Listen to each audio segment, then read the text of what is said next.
Olá, meus irmãos, feliz sábado a todos, um ótimo sábado na paz do nosso Senhor Jesus Cristo.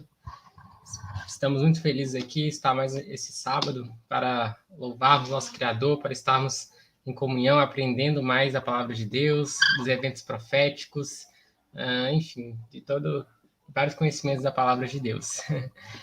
Nós estamos aqui com o nosso irmão Mateus, Roberto Mateus. Feliz sábado, irmão, tudo bem?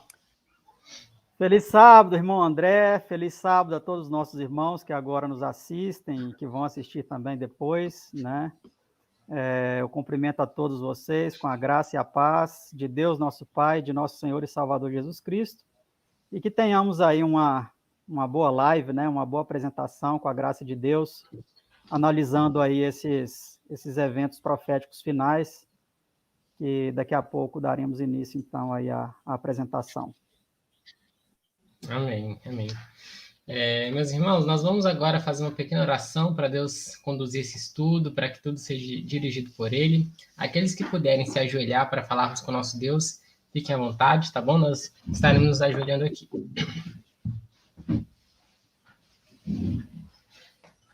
Oremos.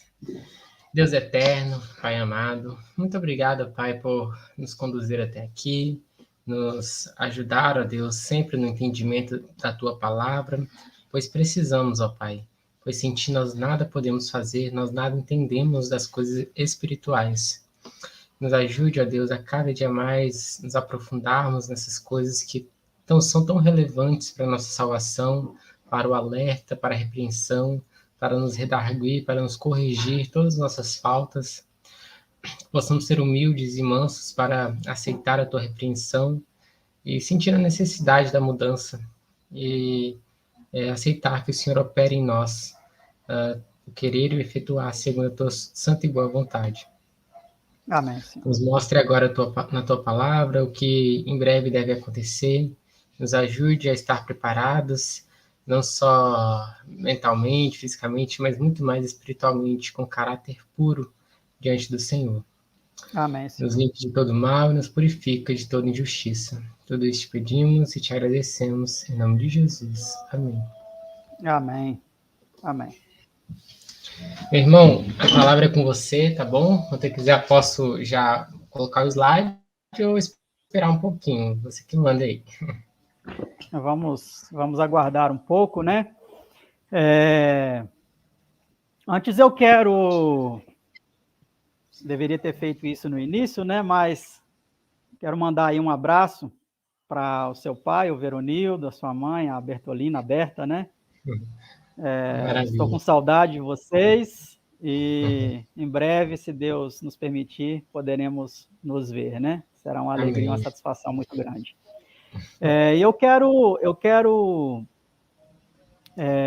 explicar, André, para você e para os nossos irmãos que agora nos acompanham, de onde que veio essa ideia de preparar essa palestra, esses slides, com uma sequência bem ordenada aí dos eventos, né? Segundo a profecia bíblica e os escritos da mensageira do Senhor, né? A senhora White, que vem nos dando aí, então, a noção das coisas que algumas já aconteceram, outras estão acontecendo e outras ainda estão por acontecer, né? Uma irmã lá de Mutum, a irmã Margarida, ela sempre gosta de estudar profecias, né? E ela pediu que eu apresentasse uma sequência dos eventos, como eles vão acontecer, né? E aí, devido a esse pedido dela, e até para servir para muitos outros irmãos também, eu resolvi preparar esses slides, contendo aí várias citações bíblicas e do Espírito de Profecia sobre esse assunto, o assunto dos eventos proféticos finais. E também porque, acompanhando vários irmãos adventistas, né, que com esse mesmo intuito, com esse mesmo objetivo,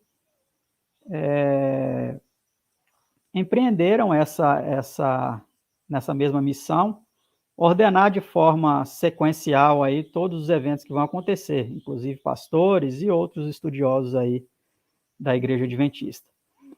E analisando essas apresentações, essas palestras, eu sempre percebia uma coisa ou outra que estava faltando, né?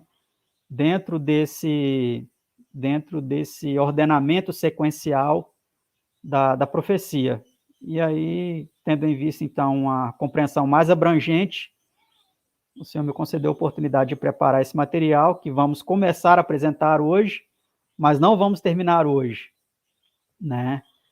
A irmã Priscila já agendou comigo aí, então, para a gente estar numa nova data aí apresentando uma nova live, né? Para apresentar esses slides.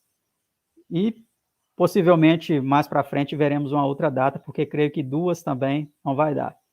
Então, teremos aí a oportunidade de estudar de forma bem sequencial, bem profunda, bem detalhada,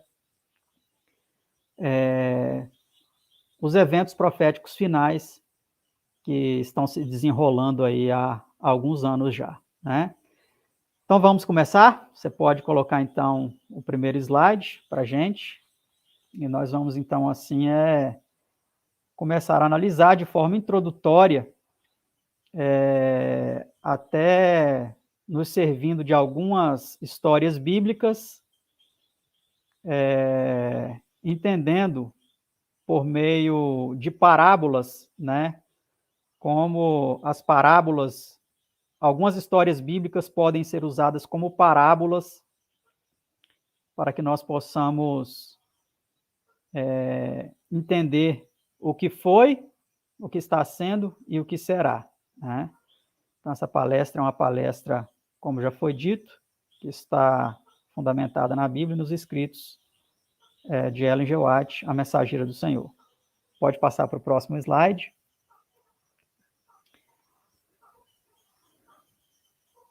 Eu não sei se a configuração do seu PowerPoint ela está deixando algumas modificações, mas eu creio que vai ser suficiente para a gente apresentar. Então, como eu disse, algumas histórias bíblicas, elas são como parábolas para nós entendermos as coisas que acontecerão, né? Por exemplo, a história de Acabe, Jezabel e Elias, em 1 Reis 17 a 19, ela tem algo muito importante a nos dizer, né? Assim como Acabe e Jezabel, Acabe, o rei de Israel, né? Jezabel, aí, a sua esposa, que era pagã, cultuaram a Baal e Elias defendeu a adoração verdadeira no seu tempo, né? Ele foi o primeiro Elias. Você pode passar para o próximo tópico desse mesmo slide. Ele foi o primeiro Elias e ele, então, ele defendeu, né, a adoração verdadeira em oposição à falsa adoração que estava generalizada em Israel naquele tempo, né? Uma outra história que nós podemos encontrar um paralelo é a de Herodes, Herodias, a filha de Herodias, né, e João Batista, que está relatada aí em Mateus 14, 1 a 12, em Marcos 6, 14 a 29, Lucas 9, 7 a 9, né? Então, se nós pegarmos aqui a interpretação profética de que mulher representa igreja, que é dado em todos esses textos bíblicos indicados aí, nós podemos entender que tanto no tempo de Jezabel e Acabe, Jezabel sendo um tipo de igreja naquele tempo, Herodias sendo um tipo de igreja no tempo de João Batista, né, onde ele também defendeu a verdade ali de que não era lícito o casamento deles, né. E agora no nosso tempo, e aí você pode passar para o próximo tópico, nós vamos entender que existe um paralelo nos nossos dias, né, muito grande, para nós entendermos que a união do Estado e da Igreja contra os remanescentes, ela já tem sido uma realidade e ela continuará sendo até se intensificar de forma maior, né? Por exemplo, no tempo de Jezabel, a igreja, representada por ela, defendia uma falsa adoração, e Elias veio contrapor essa falsa adoração. No tempo de Herodias, ali a depravação, o casamento contra a lei de Deus, no caso que eles defendiam, né? E o testemunho de João Batista, que era o segundo Elias, não só nessa mensagem, mas em todo o seu ministério, até pregando sobre a segunda vinda de Cristo, a primeira vinda de Cristo, né, que ele foi o precursor do Messias. Nós temos aqui, então, um paralelo com o terceiro Elias, com um grupo de crentes que, além de pregar a segunda vinda de Cristo, assim como João Batista, assim de defender a verdadeira adoração, como Elias defendeu no tempo de Acabe e Jezabel, eles estarão tendo a oposição da união do Estado e da Igreja, né? Então, nós encontramos nisso um paralelo muito grande que deve chamar a nossa atenção. Pode passar para o próximo slide. No próximo slide, então, nós temos aí um resumo dos eventos decisivos nos dias de Elias. À medida que eu for lendo, você pode ir passando para o próximo. Vamos ler esses dois primeiros. Então, Elias, ele anunciou a seca a Acabe em Israel, né? O texto está aí, vocês podem conferir depois. Só de forma breve e mais dinâmica, nós vamos apresentar aí esse resumo dos eventos decisivos nos dias de Elias. Elias, ele também possuía um vestuário e uma alimentação distintos, né, conforme essas passagens indicadas. Ele também saiu de Israel, ele não permaneceu em Israel. Elias, ele, em determinado momento, onde ele anunciou aí a seca, ele saiu, foi para o ribeiro de Querite, né, que era ali nas mediações mesmo, mas depois ele foi a Sarepta, né, Deus o enviou a Sarepta. Então, ele ministrou um período fora de Israel, né, conforme indica essas passagens. Ele condenou a idolatria em Israel, né, ele não ficou calado diante do falso culto que ele presenciou acontecendo ali, onde deveria acontecer o culto verdadeiro, né? Ele restaurou o altar da verdadeira adoração, conforme 1 Reis 18:30. Então, esse foi um evento muito importante também nos seus dias. Ele condenou os falsos profetas, que eram os profetas de Baal e de Acera, né? Ele experimentou angústia, né?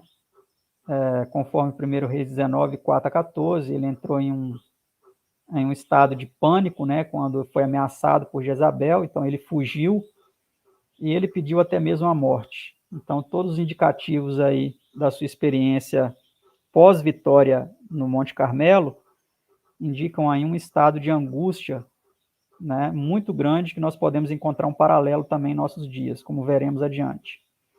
Ele soube de 7.000 verdadeiros adoradores que não haviam dobrado seus joelhos a Baal, né? Então, não era ele sozinho que estava defendendo e praticando a verdadeira adoração, existiam outros também. E ele foi trasladado ao céu sem passar pela morte, conforme 2 Reis 2, 9-11. Então, agora, no próximo slide, nós veremos que os eventos decisivos nos dias de Elias, após esse daí, né? Nós veremos nos dias de João Batista, nós veremos que são bem semelhantes aos de Elias.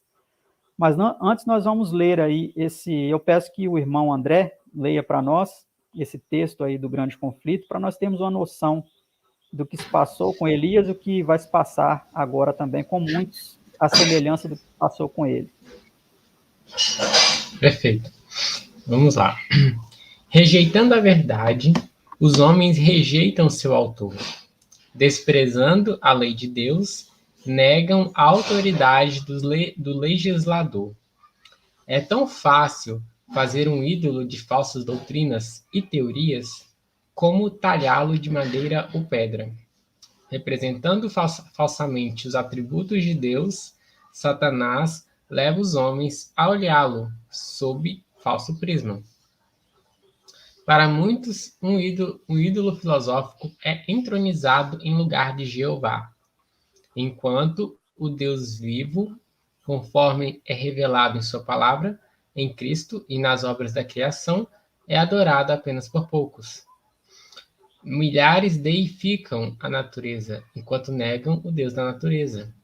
Posto que, de forma diversa, existe hoje a idolatria no mundo cristão, tão verdadeiramente como existiu entre o antigo Israel nos dias de Elias. O Deus de muitos homens que se professam sábios, de filósofos, poetas, políticos, jornalistas, o Deus dos seletos centros da moda, de muitos colégios e universidades, mesmo de algumas instituições teológicas, pouco melhor é do que Baal, o Deus Sol da Fenícia. Então é muito claro, né, irmão André? Muito. Esse texto ele mostra de forma muito clara que nos dias de hoje a idolatria, mesmo que de forma diversa, né, da que existiu nos dias de Elias, ela continua existindo, né? O Deus de muitas pessoas hoje, inclusive pessoas que são tidas como sábias, né? Filósofos, poetas, políticos, jornalistas, até teólogos, ela diz aqui. Muitas instituições teológicas, elas estão ensinando um Deus que é pouco melhor do que Baal, o Deus Sol da Fenícia. Então, nos dias de a Elias, roupagem. ele enfrentou... Oi? É uma roupagem mais bonita, né, por assim dizer. Pelo menos está vivo, né? Tipo assim. Exatamente. Exatamente. Então, agora você pode passar para o próximo slide, que nós vamos ver um outro texto, né? Que ele fala que, assim como Elias sofreu perseguição e oposição por defender a verdadeira adoração, o mesmo acontecerá hoje conosco, né? Esse texto, ele diz aí o seguinte, olha, hoje, como nos séculos anteriores, a apresentação de qualquer verdade que reprove os pecados e erros dos tempos suscitará oposição. Todo aquele que faz o mal aborrece a luz e não vem para a luz, para que as suas obras não sejam reprovadas. João 3:20. Ao verem os homens que não podem sustentar sua atitude pelas Escrituras, decidir-se-ão muitos a mantê-la a todo transe e com espírito mau atacam o caráter e intuito dos que permanecem na defesa da verdade impopular. É o mesmo expediente que tem sido adotado em todos os tempos. E aqui agora ela cita Elias. Elias foi acusado de ser o perturbador de Israel, Jeremias de traidor, Paulo de profanador do templo. Desde aquele tempo até hoje, os que desejam ser fiéis à verdade têm sido denunciados como sediciosos, hereges ou facciosos. Multidões que são demasiado incrédulas para aceitar a segura palavra da profecia receberão com ilimitada credulidade a acusação contra os que ousam reprovar os pecados em voga. Esse espírito aumentará mais e mais, e a Bíblia claramente ensina que se aproxima um tempo em que as leis do Estado se encontrarão em tal conflito com a lei de Deus que quem desejar obedecer a todos os preceitos divinos deverá afrontar o opróbrio e o castigo como malfeitor. O Grande Conflito, página 458 e 459.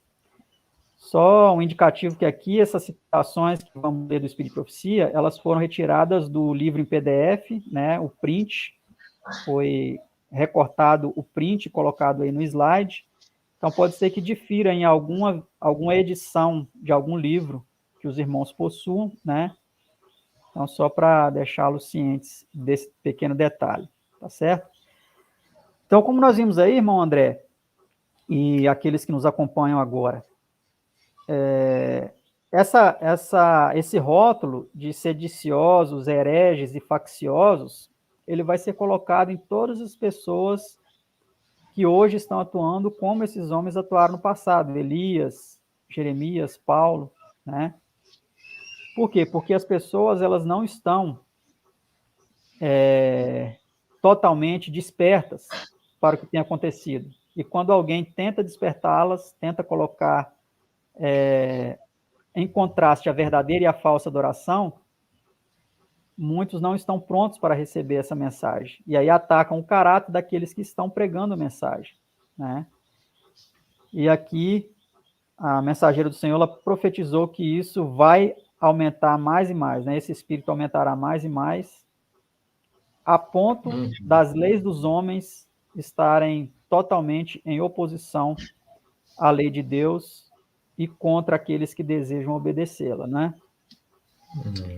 E é Então, interessante, pode dizer. rapidinho, igual Paulo, né? Paulo nunca tinha visto Cristo, mas de tantos os rabinos falaram mal de Cristo, ele tomou ódio de tal forma, né? Tamanha Sim, ilimitada credulidade, ou seja, crê assim, com todo o coração, de toda a alma, naquela acusação feita a Jesus, feita aos discípulos, e ele foi isso, com todo o ódio possível para quase que estraçalhar os cristãos. exatamente. Então, a única diferença é que hoje não vai existir um Elias como um personagem único, um profeta, como existiu Elias e João Batista. O terceiro Elias, em nossos dias, será um grupo de pessoas que vão pregar a verdade, né? Então, como Deus tem os seus servos fiéis, que ele usa para pregar a verdade, o inimigo ele também suscitou ao longo de alguns tempos falsos Elias, né? Um deles é esse que nós já podemos ver aí, John Alexander Dowie, que foi um falso Elias que viveu no século XIX, né? Nós podemos perceber que ele viveu em 1847 e morreu em 1907, bem ao tempo do surgimento do povo do Advento, né? E da mensageira do Senhor, a senhora White. O inimigo ele suscitou falsos Elias. Então aí vocês podem ver, né,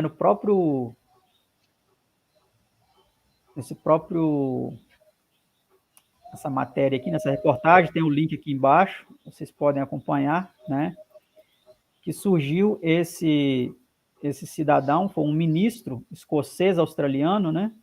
Ele foi conhecido como evangelista e curandeiro, e ele começou sua carreira como ministro convencional no sul da Austrália. Depois de se tornar um evangelista e curandeiro pela fé, ele migrou com sua família para os Estados Unidos em 1888, estabelecendo-se primeiro em São Francisco, onde ele expandiu sua cura pela fé em um negócio de mala direta. Ele se mudou para Chicago a tempo de aproveitar as multidões atraídas pela Feira Mundial de 1893.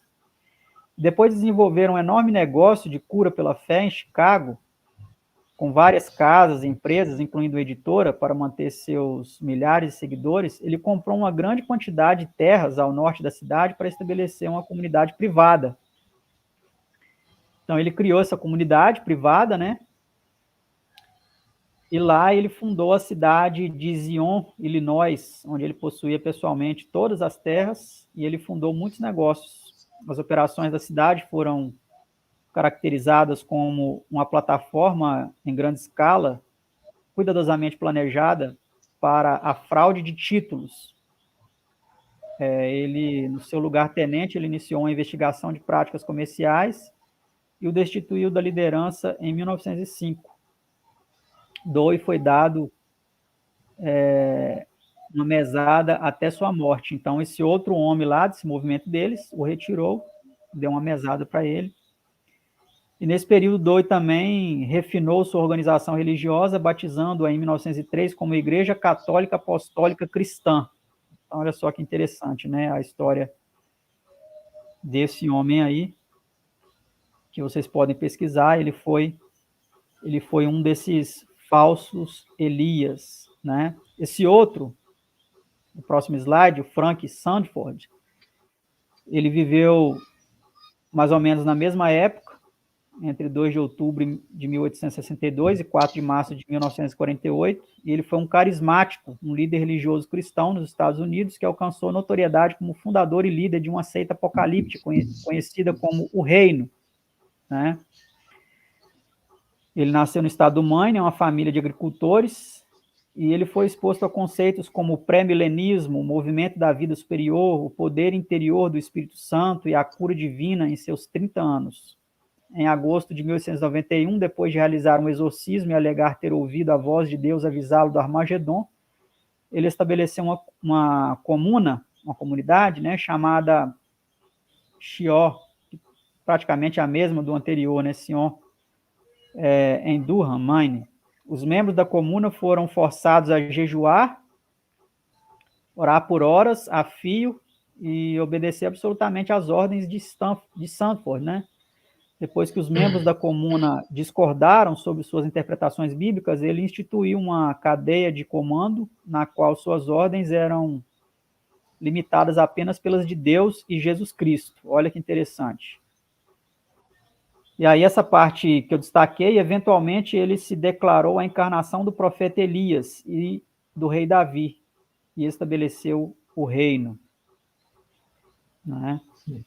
Então, esses dois personagens aí são apenas dois exemplos que nós podemos identificar aí na história, no século XIX, que foram citados por Satanás como falsos Elias. E nós sabemos que o inimigo ele não falsifica nada que não exista. Né? Até os falsificadores, ninguém vai falsificar uma nota de $3, porque a nota de $3 não existe, ou de R$2, de R$3, ou de R$4. Né? Então, uma vez apareceu aí uma nota de R$4 com um desenho de um bicho preguiça, não sei se você chegou a ver essa. Mas o fato é que o inimigo ele falsifica aquilo que Deus institui, né? E que é algo real. Então, justamente no tempo em que Deus suscitou um movimento considerado como o terceiro Elias, os remanescentes, aqueles que guardam os mandamentos de Deus e têm o testemunho de Jesus, têm a fé de Jesus, né? O espírito de profecia, o inimigo ele suscitou falsos movimentos, falsos Elias, para contrapor o verdadeiro terceiro Elias que Deus estava suscitando, né? Então, agora veremos aí alguns eventos decisivos nos dias de João Batista. A semelhança dos eventos que aconteceram com Elias, né? Assim como Elias saiu de Israel, João Batista ele também saiu de Jerusalém e foi para o deserto. Né? À medida que eu for lendo, você pode ir passando para os próximos tópicos. A semelhança de Elias também, João Batista tinha um vestuário e alimentação distintos. Eram diferentes, eram separados, a ponto dele poder ser identificado, né, como aquele que vestia peles de camelo e se alimentava de gafanhoto e mel silvestre, né? Ele anunciou o reino de Deus, anunciou a vinda do Messias, né? Em suas pregações ele disse, o reino de Deus está próximo.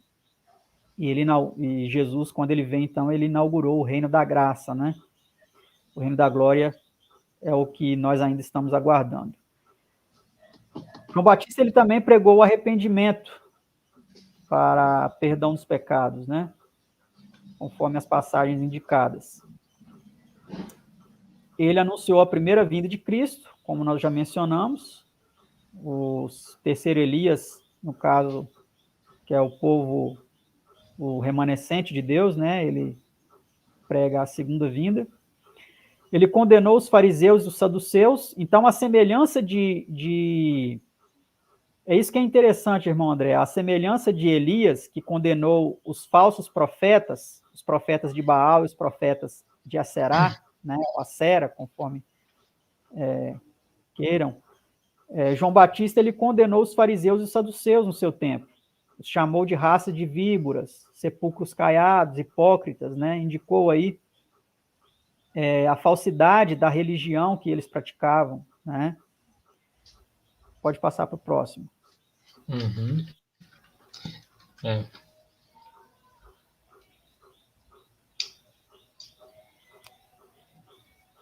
A semelhança de Elias, ele também experimentou dúvidas, angústia e morte, especialmente quando ele foi aprisionado, né, por Herodes, e ele passou um tempo lá e depois foi decretada a sua execução, né, morreu decapitado. Então, todos esses paralelos que nós vemos em Elias e em João Batista, será que eles encontram um paralelo com o povo do advento agora no fim dos tempos? Isso é o que nós veremos, né? Leia para nós, por gentileza, irmão André, esse texto aí do Grande Conflito, página 322, ou melhor, página 369, Isso. no, na edição original, né, e 322 na edição em PDF. Por toda parte se ouvia o penetrante testemunho, advertindo os pecadores, tanto mundanos como membros da igreja, a fugirem da ira vindoura, quais João Batista, o precursor de Cristo, os pregadores punham o machado à raiz da árvore, e com todos insistiam em que produzissem frutos dignos de arrependimento. Seus fervorosos apelos achavam-se em evidente contraste com as afirmações de paz e segurança que se ouviam dos púlpitos populares, e onde quer que a mensagem fosse apresentada, comovia o povo. O simples e direto testemunho das Escrituras, levado ao coração pelo poder do Espírito Santo, comunicava-lhes um peso de convicção a que poucos eram capazes de resistir inteiramente. Os que professavam a religião eram despertos de sua falsa segurança. Viam sua apostasia, mundanidade e incredulidade, seu orgulho e egoísmo. Muitos buscavam o Senhor com arrependimento e humilhação. Fixavam agora no céu as afeições que durante tanto tempo se haviam apegado às coisas terrenas. O Espírito de Deus repousava sobre eles, e com o coração abrandado e subjugado, uniam-se para fazer soar o clamor: Temei a Deus e dai-lhe glória, porque vinda é a hora do seu juízo. Quer comentar? Então, é essa mensagem que a gente deve pregar, né? Uma mensagem fora da paz e segurança, né? Fora do comum, do popular, daquilo que todo mundo aceita, né? Isso. Esse capítulo, o capítulo 20 do Grande Conflito, né, ou a Grande Controvérsia, um grande movimento mundial, ele está abordando o movimento da pregação do juiz investigativo em 1844, né? Uhum. E é interessante a gente observar que aqui a Mensageira do Senhor, ela indica que os pregadores naquele tempo, notem que todos os verbos que ela usa aqui estão no passado.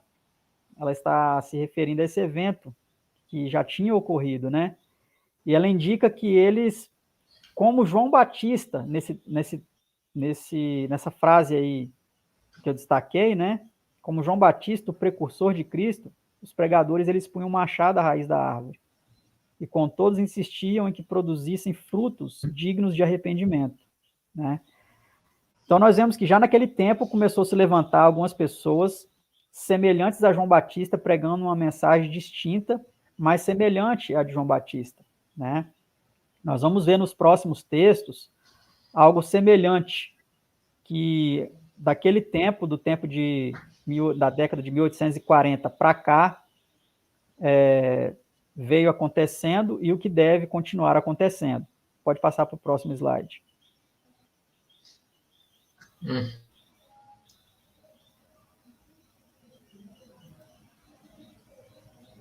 Então, aí nós temos nesse outro livro, Testemunhos para a Igreja, né?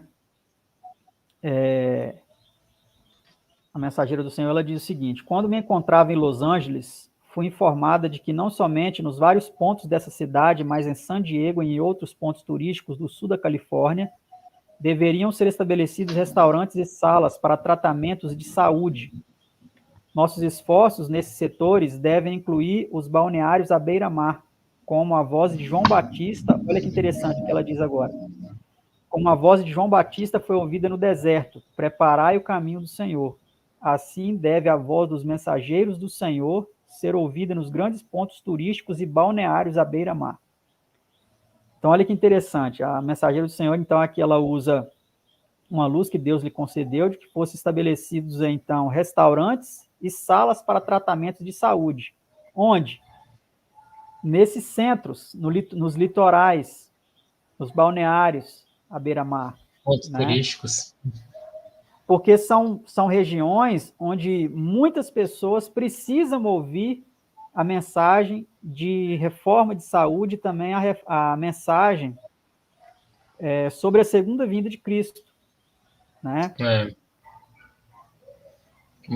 Muitas pessoas vão nesses locais turísticos, então, enquanto numa cidade pequena iria 10 mil, esse local vai 1 milhão de pessoas. Exatamente.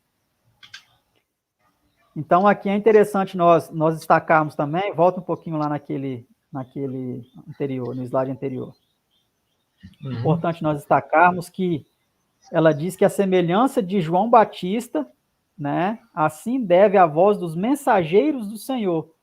Então, ela indica com esta frase que hoje não existiria um único profeta, uma única pessoa que seria identificada como o terceiro Elias, mas o quê? Aquela cita no plural, né? A voz dos mensageiros do Senhor ser ouvida nos grandes pontos turísticos e balneários à beira-mar. É uma pregação pública. Aqui nós entendemos como sendo também até uma pregação pública, né?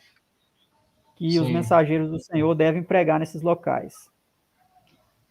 Pode ir para o próximo. Então, aqui no Testemunhos para a Igreja, no volume 8, no capítulo 1, ela indica aí, através desse título, qual é a nossa obra. E eu peço que você leia para nós, por gentileza, novamente, esse texto aí. Qual é a nossa obra? Igual àquela determinada a João Batista, de quem lemos. Aí cita Mateus 3, do 1 ao 3. E naqueles dias apareceu João Batista pregando no deserto da Judéia, dizendo: Arrependei-vos, porque é chegado o reino dos céus. Porque este é o anunciado pelo profeta Isaías, que disse: Voz do que clama no deserto, preparai o caminho do Senhor, endireitai as suas veredas. Todos que são verdadeiramente comprometidos com o trabalho de Deus, durante estes últimos dias, terão uma mensagem decidida para apresentar. Leiam os primeiros versos do capítulo 40 de Isaías.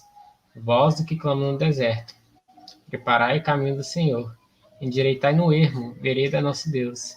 Todo vale será exaltado, e todo monte e todo outeiro serão abatidos. E o que está torcido se endireitará, e o que é áspero se aplanará. E a glória do Senhor se manifestará, e toda a carne juntamente verá que foi a boca do Senhor que disse isso.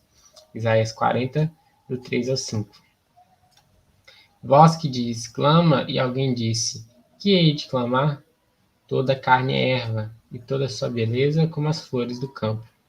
Seca-se a erva, e caem as flores, soprando nelas o hálito do Senhor. Na verdade, o povo é erva, seca-se a erva, e caem as flores, mas a palavra de Deus, de nosso Deus, subsiste eternamente. Isaías 40, do 6 ao 8. Então, você percebeu que, mais uma vez nesse texto, ela compara a missão de João Batista, a missão dos mensageiros dos nossos dias, né, com a missão de João Batista? Perfeito, perfeitamente. É igual àquela que João teve que pregar. Exatamente. Isso é uma constante, né, em várias citações dela, como na próxima que vamos ler também, né? Ela vem trazendo essa mesma comparação, né, dos mensageiros dos nossos dias, tendo uma missão semelhante à de João Batista. Ela diz aí, olha, no Vidas que Falam, a meditação matinal, né, do dia 21 de julho, a necessidade hoje da voz de severa repreensão, pois graves pecados têm separado de Deus o povo. Olha que interessante, né, o que ela coloca. Os sermões macios, tão frequentemente pregados, não deixam impressão duradoura. A trombeta não dá um sonido certo. Os homens não são atingidos no coração pelas claras, cortantes verdades da palavra de Deus. Deus chama homens como Elias, Natã e João Batista. Olha que interessante, meus irmãos. Olha que interessante aqui nesse último parágrafo dessa meditação, Vidas que Falam, do dia 21 de julho, o que a mensageira do Senhor ela coloca como sendo a urgente necessidade de nossos dias. Deus chama homens como Elias, Natã e João Batista. homens que levarão fielmente sua mensagem sem considerar as consequências, que corajosamente falarão a verdade, ainda que isso signifique sacrifício de tudo que possuem. Foi extraído de Profetas e Reis, páginas 133, 137, 139, 140 e 142. Toda a meditação, né? Então, nós notamos aqui que não tem como ser mais claro que isso, né? A mensagem que esses homens pregaram, ela significou tudo que eles possuíam. Eles se dispuseram a entregar a própria vida para pregar a mensagem que eles pregaram. E será que nós estamos com essa mesma disposição? Precisamos refletir nisso, né? Vamos ver no próximo texto mais uma declaração da Pena Inspirada, onde ela demonstra de forma semelhante o que temos visto até agora, né? A meditação Maranata, o Senhor vem, do dia 14 de janeiro. A serva do Senhor diz o seguinte, né? Ela cita aí Malaquias 4, 5 e 6, que é a profecia aí da vinda de Elias, né? Eis que eu vos enviarei o profeta Elias, antes que venha o grande e terrível dia do Senhor. É interessante nós observarmos aqui que antes que venha o grande e o terrível dia. O grande dia podemos identificar como sendo a primeira vinda de Cristo. E o terrível dia é a segunda vinda de Cristo, né? Que será também um grande dia, mas também um terrível dia, porque será tempo de juízo, né? E ele converterá o coração dos pais aos filhos e o coração dos filhos a seus pais, para que eu não venha e fira a terra com maldição. Malaquias 4, 5 e 6. Então, aí ela diz o seguinte: os que devem preparar o caminho para a segunda vinda de Cristo são representados pelo fiel Elias, assim como João veio no espírito de Elias, a fim de preparar o caminho para o primeiro advento de Cristo. E ela continua: a obra de João Batista e a obra dos que nos últimos dias saem no espírito e poder de Elias para despertar as pessoas de sua apatia são idênticas em muitos aspectos. E nós veremos aqui a seguir, né, um pouco mais adiante, a semelhança de tudo que se passou com Elias, com João Batista, e o que deve se passar, o que já tem passado e deve se passar com os mensageiros de Deus agora no tempo do fim. Por isso que ela diz, sua obra é idêntica, né? São idênticas em muitos aspectos, a obra dos que saem agora nos últimos dias no espírito e poder de Elias. Sua obra é uma figura da obra que precisa ser efetuada nesta época. Cristo virá a segunda vez para julgar o mundo com justiça. João separou-se dos amigos, melhor dizendo, e dos luxos da vida. A simplicidade de seu vestuário, feito de pelos de camelo, era uma permanente reprovação à extravagância e exibição dos sacerdotes judeus, bem como do povo em geral. Seu regime, puramente vegetariano, composto de gafanhotos e mel silvestre, e esse gafanhotos aqui era uma alfarroba, né? Era uma espécie de bagem que se parecia com um gafanhoto, muito abundante lá no deserto da Judéia, e que continha muitas vitaminas, muitos elementos aí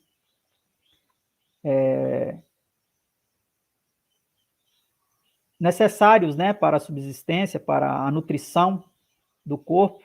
Essa era a alimentação de João Batista, né, puramente vegetariana. Gafanhotos e mel silvestre. Era uma reprovação à tolerância para com o apetite e a glutonaria predominante em toda parte.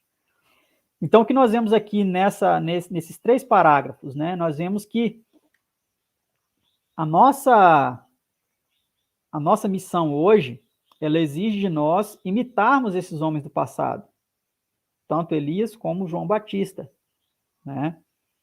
Em todas as coisas, no vestuário, primeiro na mensagem, né, a ser pregada, depois nas reformas a serem feitas, né, tanto do vestuário quanto da alimentação. Pode passar para o próximo slide. Só um instante aqui, peraí, não.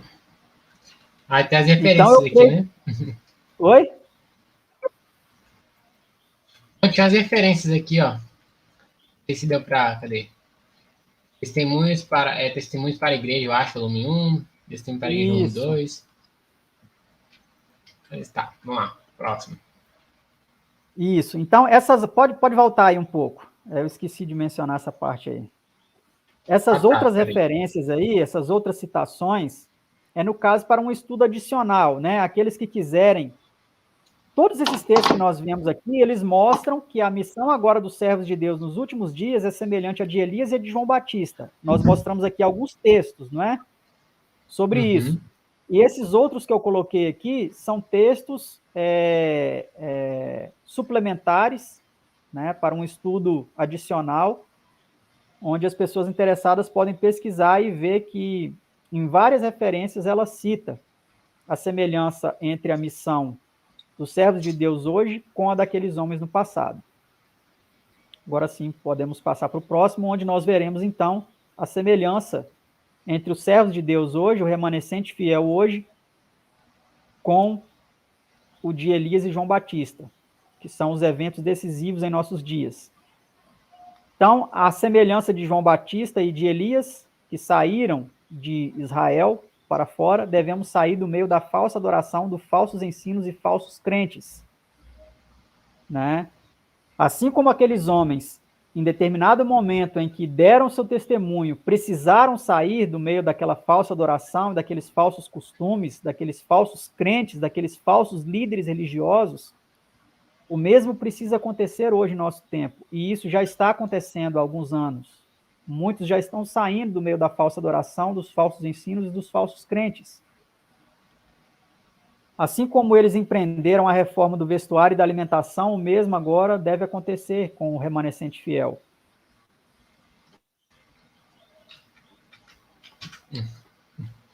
Desculpa. Devemos também chamar o pecado pelo nome e os pecadores ao arrependimento. Essa última parte aqui não podemos esquecer, né? Muitas vezes a gente se apressa em chamar o pecado pelo nome, mas não chamamos os pecadores ao arrependimento. E uma coisa precisa vir acompanhada da outra, né? Anunciar o reino de Deus e não o reino dos homens. Deixar questões políticas de lado. O que é não anunciar o reino dos homens? Quando nós anunciamos o reino de Deus e nos envolvemos somente nisso, nós não nos preocupamos com o reino dos homens, com quem vai ganhar a eleição, seja aqui no Brasil ou seja em qualquer outro lugar, se é de direita, se é de esquerda. Nós não somos chamados para anunciar o reino dos homens, mas o reino de Deus, né? E, meu irmão, Sim. Só um detalhe é que muitas pessoas às vezes acham, mas eu só estou comentando, né, com alguém e tal, enfim, Bolsonaro, Lula, que seja. E Ellen White fala que a gente não deve nem comentar, porque, querendo ou não, às vezes a gente pode ter, por algum motivo, alguma preferência por algum, mas é totalmente perca de tempo a gente ficar discutindo. É um assunto que não nos edifica, que causa muita divisão, contenda. Se você falar com alguém que você defende Bolsonaro, a pessoa que defende Lula vai ficar com raiva. Então, assim, você fecha até portas para pregar a palavra de Deus.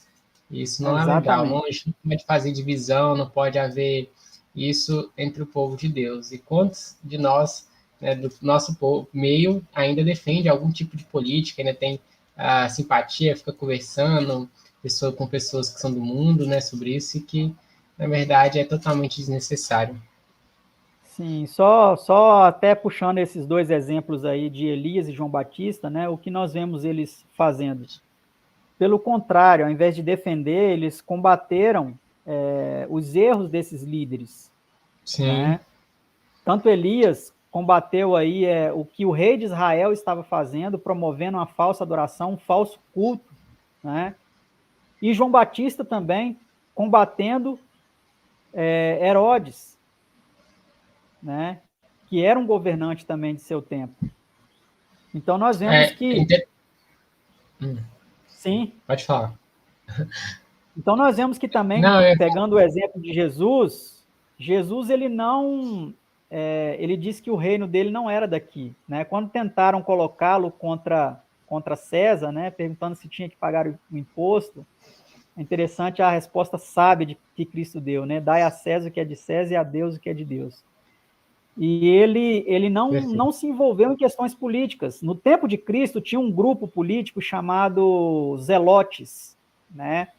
Que era um grupo que lutava pela libertação de Israel do jugo romano. Quando Jesus veio, ele não defendeu a bandeira desse grupo, dos Zelotas. Ele veio para demonstrar e para trazer às pessoas um reino, não aqui nessa terra, mas um reino celestial, a libertação do pecado, que o reino de Deus vivesse dentro das pessoas, né? Ele ensinou isso até na oração do Pai Nosso: venha o teu reino, né? Seja feita a tua vontade, assim na terra como no céu. Então, nós nunca vemos esses homens defendendo bandeiras políticas. Pelo contrário, nós vemos esses homens defendendo a impiedade, o falso culto, a promoção do falso culto e dos falsos costumes, né, que esses homens impunham às pessoas. Você quer comentar alguma coisa?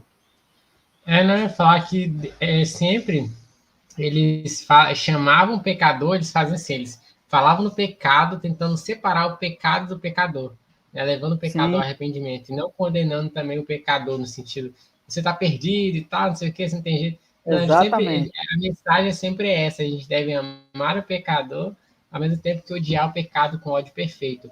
E isso é algo que o terceiro Exatamente. Elias deve fazer, deve ter essa sabedoria, porque às vezes a gente repele a pessoa, critica a pessoa, ao invés de Isso, criticar apenas o pecado. E isso a gente afasta as pessoas de perto da gente. Então, ao mesmo tempo que você vai falar com alguém sobre algum defeito, evita de criticar a pessoa, né? Mas fala do pecado, não, né? Fala, tem um nome, fala, né? Fala do santo, alguma coisa que é um ditado aí popular que eu esqueci, alguma coisa assim. Fala do milagre, não fala do santo, alguma coisa assim. isso, Né? Fala do pecado, não exatamente. fala do pecador. Então, é algo que a gente deve ter esse cuidado, mas ao mesmo tempo trazer o pecado para perto da gente, que ele veja Cristo em nós, né? Apenas isso. Exatamente.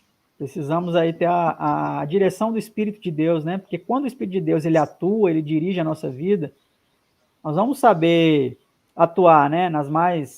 Até nas situações mais delicadas, vamos saber atuar, né? Sendo Uhum. guiado não na Amém. carne, né? Não pelas paixões carnais, pelas paixões políticas, pelas paixões partidárias, mas segundo o Espírito de Deus, né? Amém. O terceiro Elias também, nos eventos decisivos em nossos dias, eles são incumbidos de pregar as 3 mensagens angélicas e a segunda vinda de Cristo com o Pai e os santos anjos, né?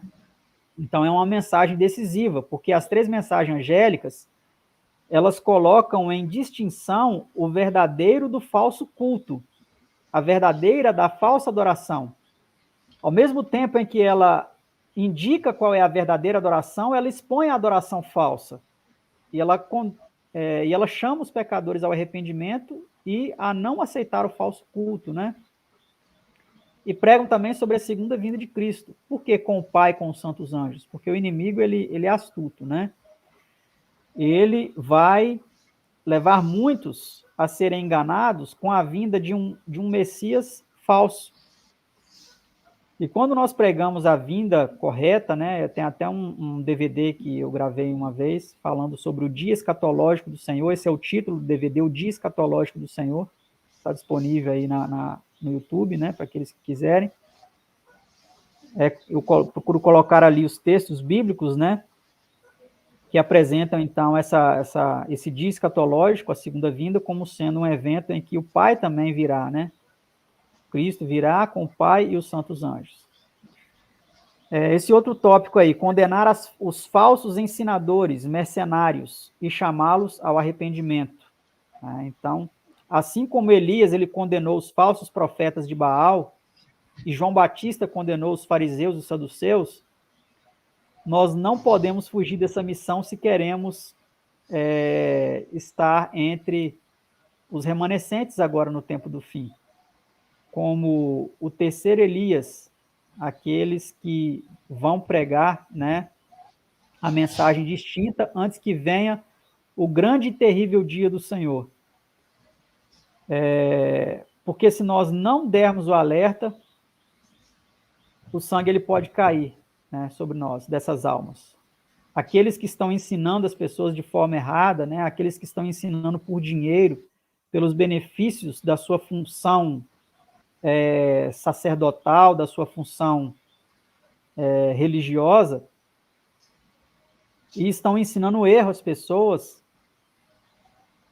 eles precisam ser advertidos também. Eles precisam ser chacoalhados para que eles, então, venham a se arrepender e a aceitar a verdade como ela é, né?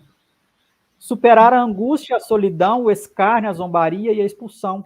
Assim como Elias precisou superar, né, a perseguição, a solidão, quando ele estava lá no monte, após ter fugido, né, de Jezabel, e João Batista também, quando esteve preso.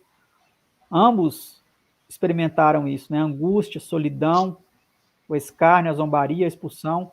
Agora, no tempo do fim, o mesmo tem acontecido com o remanescente fiel, né? E se não está acontecendo, precisamos ficar atentos, porque alguma coisa de errada tem aí, né? Se não estamos sendo expulsos, se não estamos sendo objeto de escárnio, de zombaria, muitas vezes nos sentimos sozinhos, né? Não temos onde congregar, assim como Elias e João Batista não tiveram, né? Porque a idolatria e o falso culto se generalizou. Se nós não estivermos passando por isso, tem alguma coisa de errado, né? E saber também que como nós, outros estão sofrendo e sendo fiéis, né? Porque muitas pessoas têm aquela tendência, Senhor, por que isso tem acontecido comigo? Eu tenho sido tão fiel a Ti, assim como Elias falou, né? Eu procurei ser tão zeloso e agora querem me tirar a vida. E muitos, eles nesse sofrimento individualista, né, eles acham que só eles estão sendo prejudicados, mas precisamos saber que, como nós, muitos outros também estão sofrendo sendo fiéis, como o apóstolo Pedro disse, né, em uma de suas epístolas.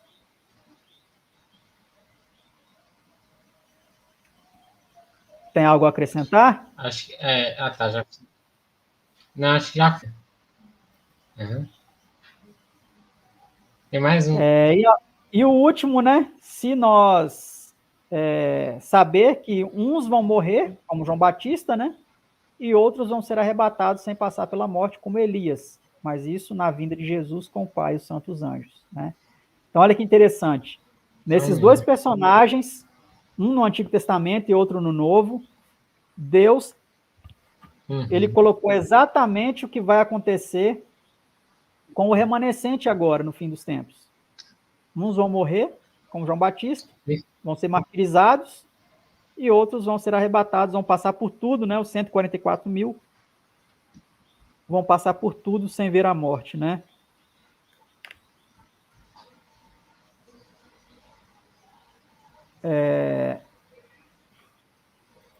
Então, aí, nesses próximos slides, nós vamos ver, irmão André e todos aqueles que estão nos assistindo agora, nós vamos ver que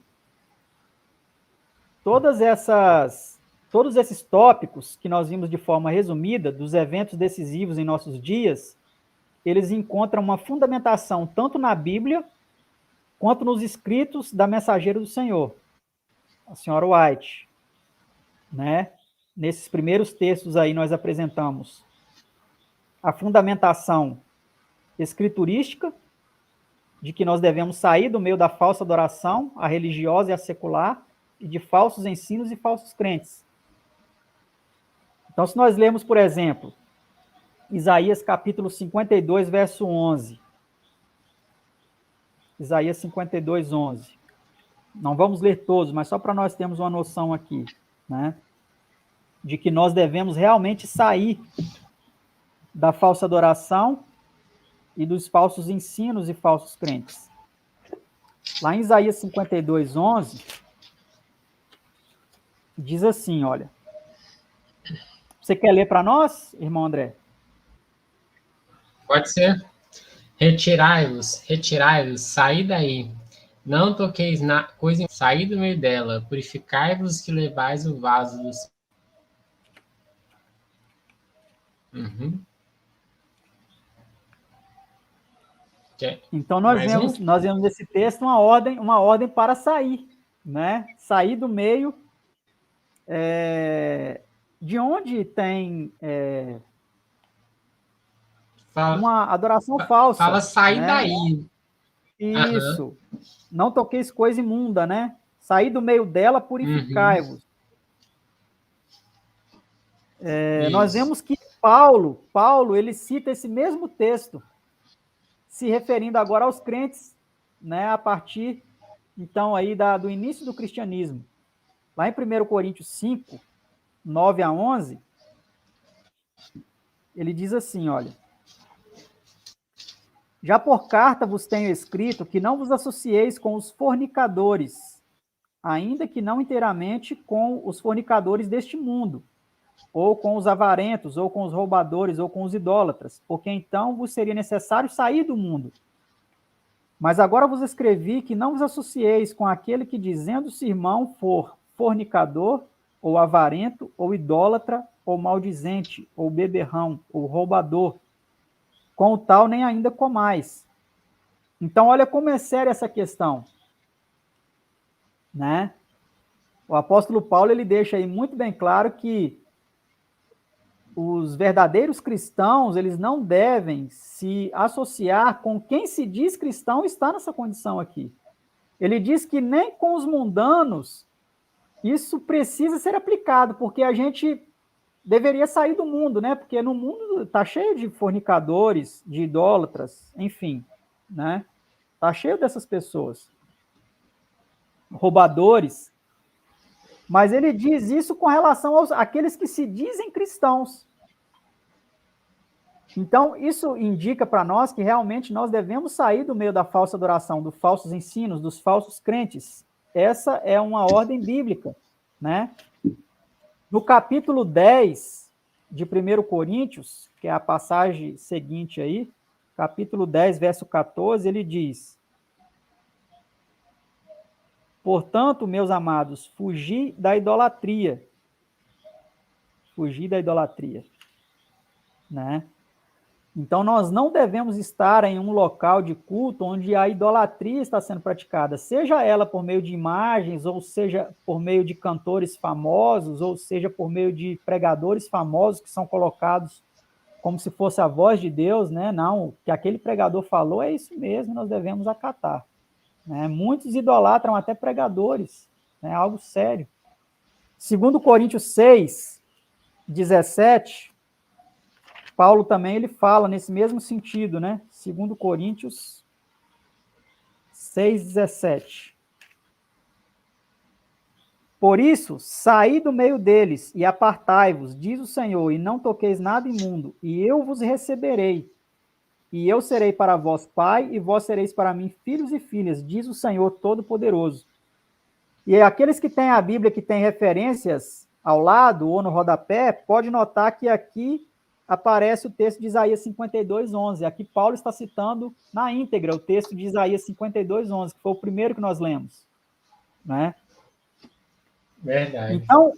Então, irmão André e aqueles que nos acompanham agora, e vão assistir esse vídeo depois, né? A condição, qual é a condição para ser recebido como filho de Deus? Segundo esse texto aqui, qual é a condição para ser recebido como filho de Deus? Sair das coisas impuras, imundas, Sair do das meio deles. tradições, das doutrinas Não sair do falsas. mundo, né? Porque a gente nós estamos no mundo, não tem como sair do mundo, sair do meio dos roubadores do mundo, dos idólatras do mundo, mas sair do meio daqueles que se dizem cristãos, mas são fornicadores, são idólatras, são roubadores, É né? como é como está escrito em Salmos, né? Não se assentar na roda dos escarnecedores, não andar no caminho dos pecadores, né? Exatamente. Não seguir esse caminho. Você pode passar para o próximo slide. Pode Tem vários textos também de... Isso, tem vários textos de Ellen White. Embaixo, Aqueles que quiserem depois, né, podem dar um print aí na tela depois, podemos depois disponibilizar esse slide, né, não agora, mas ao final de termos apresentado aí todo o conteúdo, né, depois de algumas lives que faremos, podemos aí disponibilizar o slide aí para os interessados, né. Então, fundamentando aquela outra frase, né, sair do meio da falsa adoração. Já lemos essa parte. Pode passar para a próxima. Uma coisinha, a Margarida está todas as noites este estudo. Vai ter outros estudos, sempre tem. Oi? Isso. Não, dia 10 de março, a próxima data vai ser dia 10 de março. Segundo o que a irmã Priscila havia... E depois vai ser marcado de novo, a gente vai avisar a data. Isso. Certo? Mas tem todas as vezes, não vai ser esse estudo, vai ser outros estudos também muito bons. Se a irmã quiser acompanhar com a gente, pode ficar à vontade. Vamos lá, então. Então, como Elias foi para a beira do riacho de Querite e João Batista para o deserto, o remanescente deve ir para o campo, morar longe das cidades, né? Lê para nós, por favor, esse texto aí, irmão André. Longe das cidades. Sair das cidades, se é possível, e comprar em pequeno trato de terra, onde possais ter um jardim, em que vossos filhos possam ver as flores crescerem e delas aprenderem lições de simplicidade e pureza. Para fora das cidades é minha mensagem neste tempo. Estais certos de que o apelo é para que o vosso povo fixe residência a quilômetros de distância das grandes cidades. Uma olhadela a São Francisco, do modo como é hoje, falaria a vossa inteligência, mostrando-vos a de sair das cidades. Alguma dúvida? Não. Muito claro, né? Muito. Vamos ver o próximo texto, como ela também diz que nós devemos sair das cidades. No próprio Eventos Finais, né? Ela continua dizendo: o Senhor recomenda que seu povo fixe residência longe das cidades, pois a hora em que não cuidais, fogo e enxofre cairão do céu sobre essas cidades. Olha que interessante. A sua punição será proporcional aos seus pecados. Quando é destruída uma cidade, nosso povo não deve considerar esta questão como algo sem importância e pensar que, se surgir uma ocasião favorável, poderão construir casas para si nessas mesmas cidades destruídas. Que todos os que desejam compreender o significado destas coisas leiam o capítulo 11 de Apocalipse. Lede cada um dos versos e aprendei o que ainda está para ocorrer nas cidades. Lede também as cenas descritas no capítulo 18 do mesmo livro. Vamos ler pelo menos o capítulo 11 de Apocalipse, porque ela diz que nós devemos fazer isso, né? Vamos ler, então, Apocalipse capítulo 11.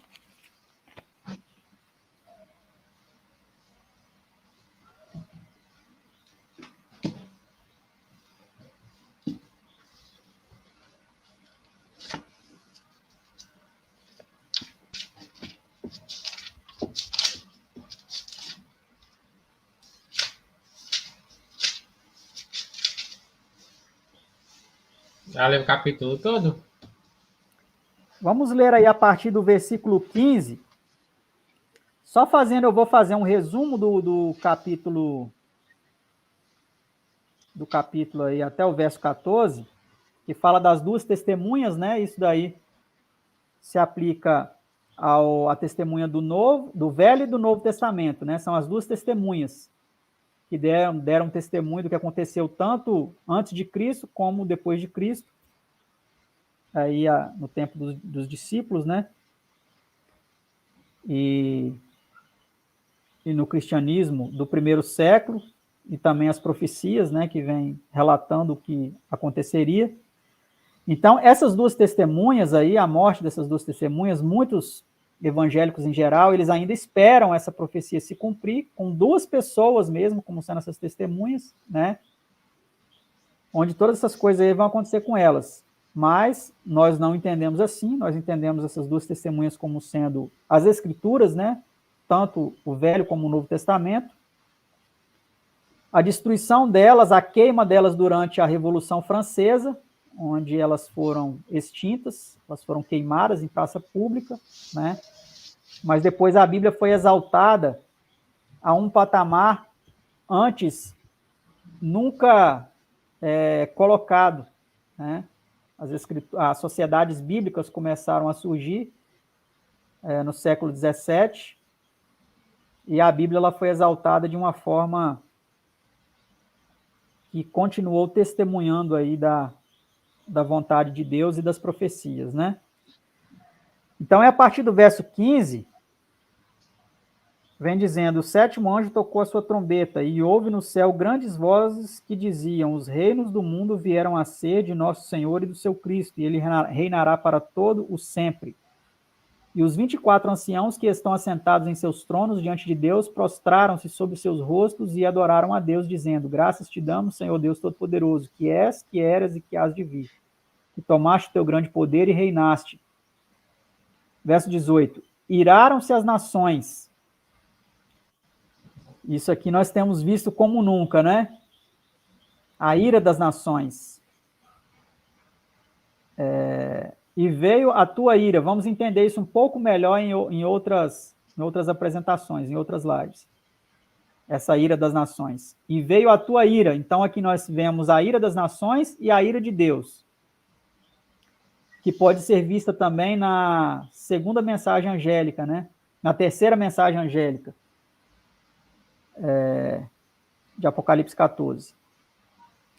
E o tempo dos mortos, para que sejam julgados, e o tempo de dares o galardão aos profetas, teus servos, e aos santos, e aos que temem o teu nome, a pequenos e a grandes, e o tempo de destruíres os que destroem a terra. Né? Esse tempo está perto de acontecer, né? E abriu-se no céu o templo de Deus, e a arca da sua aliança foi vista no seu templo, e houve relâmpagos e vozes e trovões e terremotos e grande saraiva. Então, isso aqui é um indicativo do que a serva do Senhor, a mensageira do Senhor, indicou que aconteceria nesse texto aí do grande conflito, né?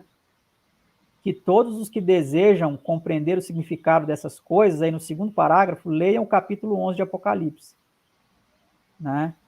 Lê de cada um dos versos e aprender o que ainda está para ocorrer nas cidades. Lê também as cenas descritas no capítulo 18 do mesmo livro, que é a condenação da Grande Babilônia, né? Que fala, inclusive,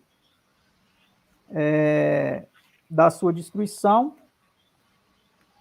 da fumaça do seu incêndio, né? Dos ais que sobre ela virão, né?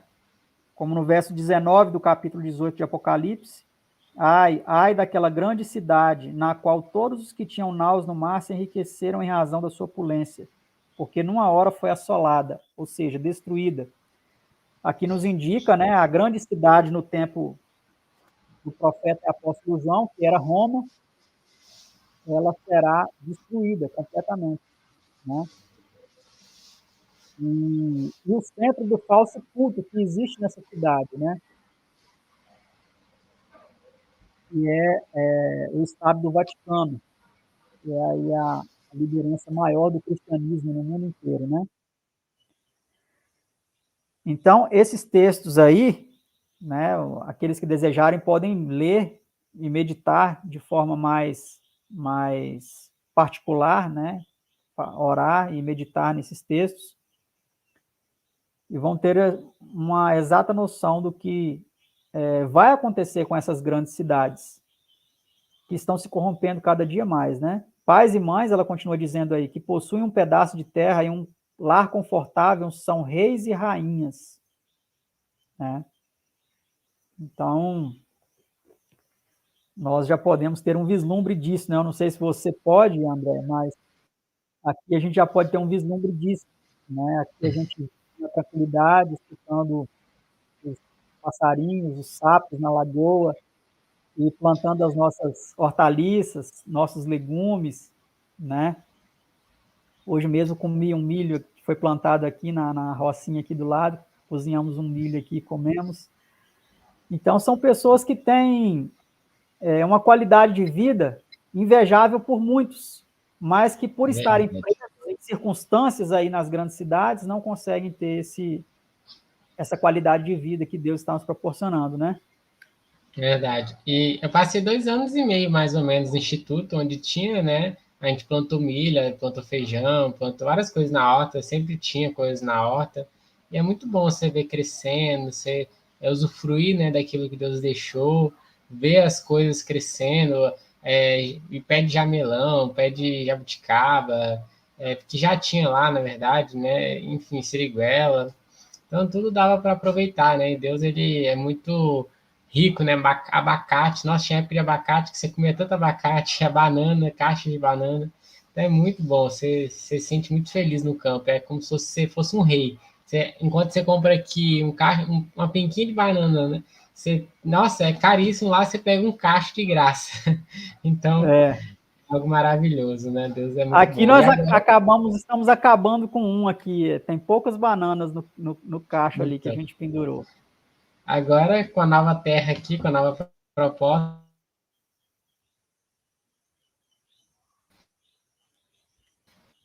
já estou aqui em casa na cidade, mas Vai começar a desfrutar aí novamente, né, das bênçãos do campo, sim, né? Vamos para o próximo? exatamente, vai ser maravilhoso. A internet está falhando um pouquinho, mas vamos lá. Isso. Então, uhum, Então, a hora que o irmão vê que a gente pode interromper para deixar para a próxima live, o irmão fica à vontade, viu? Pode nos informar aí. Já estamos com 1h17 de live, eu creio que podemos um tá pouco mais, falhando, mas fica a seu critério aí. certo. Estamos a 1h17. Vamos até 1h30, né? Eu acho que 1h30 fica Isso, eu creio que extremamente é uma. cansativo. Isso, creio que é Perfeito. Tá, já um terminou esse período slide, bom. né? A internet está Isso. falhando um pouquinho aqui, mas Então, agora, nesse próximo tópico, que nós vimos de forma resumida anteriormente, mostrando a semelhança do que aconteceu com Elias e João Batista, com o que deve acontecer com o remanescente fiel, né? Nós vemos agora a questão da reforma do vestuário e da alimentação. No próximo slide.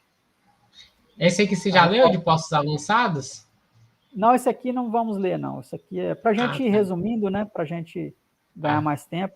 Só resumidamente, aqui nós devemos trabalhar de postos avançados, morando no campo, mas não deixando de pregar nas grandes cidades, né? isso. Levar as 3 mensagens Excelente. angélicas para as grandes cidades. Hum, Não viver escondido no campo, né? Mas Uhum. levar a mensagem aos que moram nas cidades.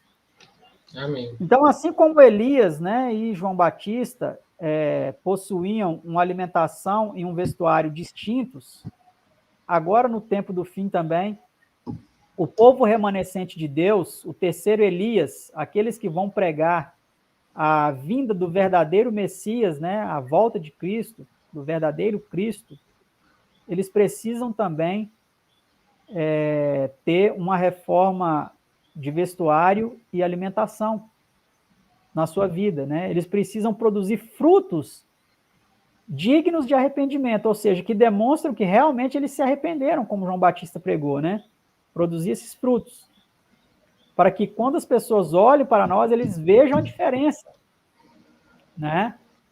Mas só lembrando que isso vai acontecer como resultado de uma conversão interior. Se nós fizermos isso apenas como um meio exterior de querer parecer diferente, mas não haver uma conversão primeiro, rapidamente nós vamos abandonar isso aqui e vamos voltar para as velhas práticas, Irmão, né? e é tão comum a Sim, gente querer se esforçar tanto para vencer alguma coisa na reforma da alimentação, do vestuário. A gente parece que quase morre para reconhecer algum pecado, enquanto que deveria ser algo muito mais natural do que tem sido. Deveria ser algo exatamente. de uma íntima comunhão com Deus, da permanência em Cristo, de assim, sabe, você reclamar as promessas de Deus para vencer aquilo, né? Eu falo por mim, quando eu reclamo as promessas, decoro, memorizo um versículo bíblico, recito aquilo para ajudar em alguma coisa, de alguma dificuldade, é muito mais fácil. Não se torna aquela luta mental que você fica, eu não posso, ai, Senhor, me ajuda, eu não posso. Quando você cita algum texto, parece que tem muito mais poder, né? Parece que não tem Sim, mais poder, porque a tem mais palavra de Deus poder. ela tem poder. Exatamente. Eu quero citar aí alguns textos bíblicos, né, que demonstram que essa reforma, né, no vestuário e na alimentação são necessárias. Por exemplo, a história lá de Gênesis 35, 2 a 4, que fala da reforma feita por Jacó aí na sua família, né, mostra claramente que eles se abstiveram do uso de joias, né? Olha que interessante que diz em Gênesis 35, 2 a 4. Então disse Jacó à sua família, e trazendo para nós, isso deve começar por onde? A gente deve pregar para os de fora? Não, isso primeiro deve ser para a família. Jacó, ele começou a reforma na sua casa, né? Disse Jacó à sua família e a todos os que com ele estavam. Ele tinha pessoas que o acompanhavam também, que não era da sua família, mas que o acompanhavam, que eram servos, né? Ali alguns agregados. Olha o que ele disse: tirai os deuses estranhos que há no meio de vós, e purificai-vos, e mudai as vossas vestes. Olha que interessante, mudai as vossas vestes. E levantemo-nos e subamos a Betel, e ali farei um altar ao Deus que me respondeu no dia da minha angústia, e que foi comigo no caminho que tenho andado.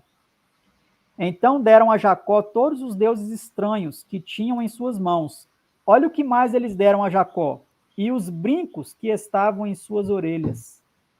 E Jacó os escondeu debaixo do carvalho que está junto ao Siquém.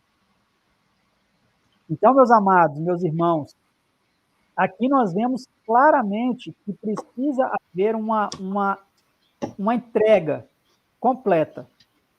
Entregar o vestuário inapropriado, se abster desse vestuário, abrir mão desse vestuário, entregar os brincos, as joias, as pinturas, abrir mão dessas coisas, dos falsos ídolos, né? Eu lembro que uma vez, quando eu estudei no EDESA, foi um pastor lá fazer uma semana de oração e ele fez um grande altar para a gente queimar tudo que nós entendêssemos que desagradava a Deus e que estava sendo um ídolo. E eu lembro que nessa época eu comprei uma série de pôsteres da seleção brasileira, dos 4 títulos da seleção brasileira, né? E eu estudei lá, eu comecei a estudar lá em 95, e um ano atrás a seleção tinha ganhado mais um título, né? E eu tinha lá os 4 pôsteres dos títulos mundiais da seleção brasileira.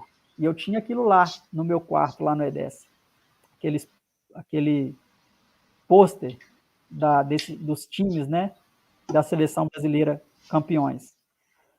E aí eu lembro que eu peguei aqueles pôsteres, né? Eu me arrependi daquela idolatria, levei e coloquei nesse grande altar que foi feito lá de tijolos, e muitos levaram CDs, livros e uma série de coisas para queimar naquele grande altar, né? Eu lembro que foi uma semana de oração memorável que aconteceu naquela época, em 1995. Então, chamando agora para nós hoje, o que nós temos hoje que precisa ser entregue, que precisamos abandonar, que precisamos enterrar, que precisamos colocar fogo, assim como Jacó fez com a sua família e com os seus ali. Será que estamos com alguma coisa que está sendo um ídolo? Alguma roupa que está sendo um empecilho para nós estarmos fazendo a vontade de Deus mais profundamente, mais plenamente? Algum tipo de alimentação, algo que estamos comendo, né? Que é o que vamos ver aí no tópico abaixo, mas antes eu gostaria de ler 1 Timóteo 2, 9 e 10, né? Não só como um exemplo de Jacó, né, há tanto tempo, mas com algo que Paulo disse aí a Timóteo, 1 Timóteo 2, 9 e 10. e diz assim: mas como convém a mulheres que fazem profissão de servir a Deus com boas obras, né?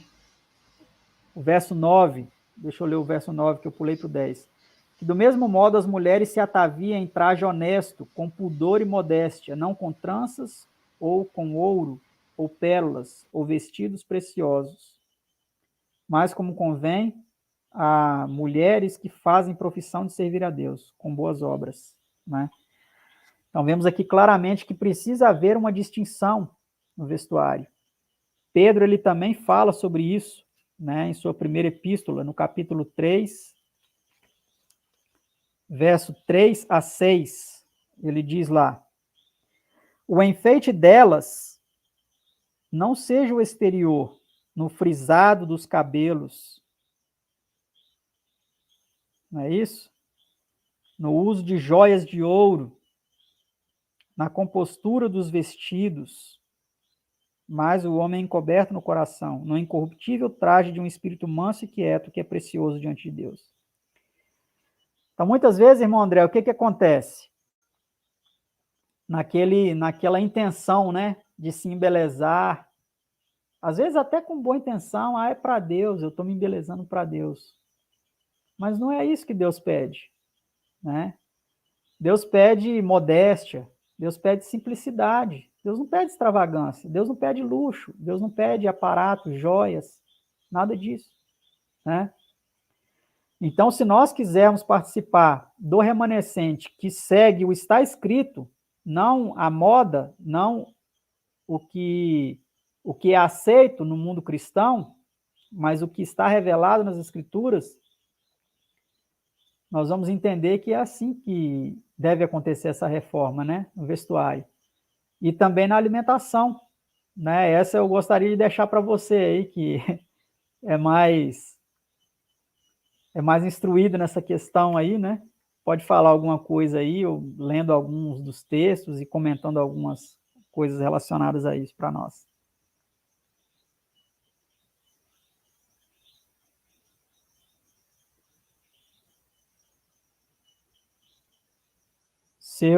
Seu microfone, ele está desligado. Ah, sim, foi mal. Eu vi aqui que você colocou Levíticos e Números com relação a alimentos impuros, por exemplo. Né? A gente tem Isso. que minimamente saber quais são os alimentos impuros, quais são os alimentos puros, com respeito à carne, né? Mas lógico que a gente vai ver que a alimentação é de Deus mesmo, a alimentação que a gente vai ter no céu, que teve no Éden, que Daniel também teve durante o período da Babilônia, durante um certo período, né? Depois ele comia carne normalmente, só que a gente vê que ali, por ele ter sido fiel a Deus, naquilo que Deus pedia, de não comer carne sacrificada aos ídolos, de não comer carnes imundas que tinham ali, Deus deu uma saúde muito melhor. Tanto é que a gente pode ver que não precisa de comer carne para ser saudável. Hoje em dia, muitas pessoas que são campeãs olímpicas ou que têm, enfim, vários títulos aí são vegetarianas, veganas até. Então, Sim. quando a gente honra a Deus naquilo que Ele nos pede, conservar uma saúde, um templo, né? O templo, nós somos o templo de Deus, o templo do Deus vivo. Se alguém destruir, Deus o destruirá. Então, a partir do momento que a gente deixa de cuidar do nosso templo, do nosso corpo, a gente desonra a Deus. Às vezes a gente fica doente, fica um fardo pesado para os outros, por não cuidarmos de nós mesmos, né? Não fazer uma atividade física. A gente não fala que só de alimentação, né? Eu falo sempre de um estilo de vida completo. O que adianta você se alimentar certinho, mas não beber água suficiente, não ir para o sol, não fazer uma atividade física? Você vai continuar doente. Então, assim, Deus ele requer que a gente cuide do nosso corpo como se fosse realmente, como realmente é o templo do Deus vivente. Se a gente não reconhece que Deus habita em nós, a gente vai cuidar de qualquer jeito. Eu como quando eu quiser, do jeito que eu quiser, a hora que eu quiser, eu faço atividade física quando eu quiser, né? Se torna tudo quando eu quiser. Mas em 1 Coríntios 10:31, como você colocou ali, fala o quê? Quer comais, ou quer bebais, ou quer façais qualquer outra coisa, fazem tudo para a honra e glória de Deus. Então Exatamente. muito importante que a gente tenha essa consciência E vários outros textos aí que você colocou, né? Porque os dias são maus. E como a gente vai estar preparado, por exemplo, para resistir a uma perseguição, para resistir tantas coisas, né? Até necessidade, se a gente não tem costume de fazer jejum, por exemplo, se a gente, né, sempre está refém do apetite ali. Então, tudo isso é necessário a gente ter essa disciplina, orar muito a Deus, né? Não é simplesmente pela nossa própria força, mas reclamar as promessas de Deus, buscar ali, chorar, né, junto ao pai, ao filho, para que a gente consiga vencer. Porque é onde o ser humano caiu, onde Jesus veio vencer, né? A primeira tentação foi do apetite ali, e é onde nós também podemos e devemos vencer. É a questão do apetite. Eu queria só, para a gente concluir, né, a live de hoje, ler aqui 2 textos sobre a alimentação, que é Lucas 21, 34, que diz, um alerta de Jesus, né, para nós. E olhai por vós não aconteça que os vossos corações se carreguem de glutonaria, de embriaguez e dos cuidados da vida, e venha sobre vós de improviso aquele dia.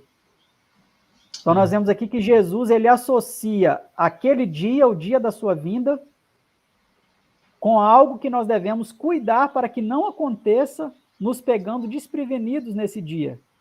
Que são 2 coisas relacionadas aí à alimentação, né? Que é a glutonaria e a embriaguez, né? O excesso no comer, porque muitas vezes as pessoas comem comidas saudáveis, mas também comem sem temperança, não é verdade? Então, o perigo Sim, da verdade. glutonaria e da embriaguez. E Pedro, ele, da mesma forma, ele diz, né, em sua primeira epístola, no capítulo 4, no versículo 3, porque nos basta que no tempo passado da vida fizéssemos a vontade dos gentios, andando em dissoluções, concupiscências, embriaguezes, glutonarias, bebedices e abomináveis idolatrias. Né? Então, isso deve acabar na vida daqueles que estão se preparando, né, para as mansões celestiais. Deixar essas coisas, não é isso? Sim. Irmão, e é interessante quando a gente estuda um pouco sobre como o nosso organismo funciona, a gente vai se maravilhando, né? E, por exemplo, se você come demais, você acaba que gera álcool no seu próprio organismo, né? A fermentação gera álcool, e você pode, de certa forma, se tornar, ficar embriagado. Lógico que você não vai ficar ali igual um bêbado, né?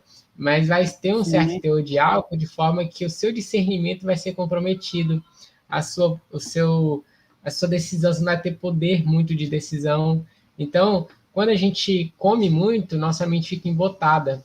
E é a glutonaria que está falando ali também, mas se torna, de certa forma, até uma embriaguez mental. A gente fica com a cabeça meio anuviada, a cabeça às vezes até doendo.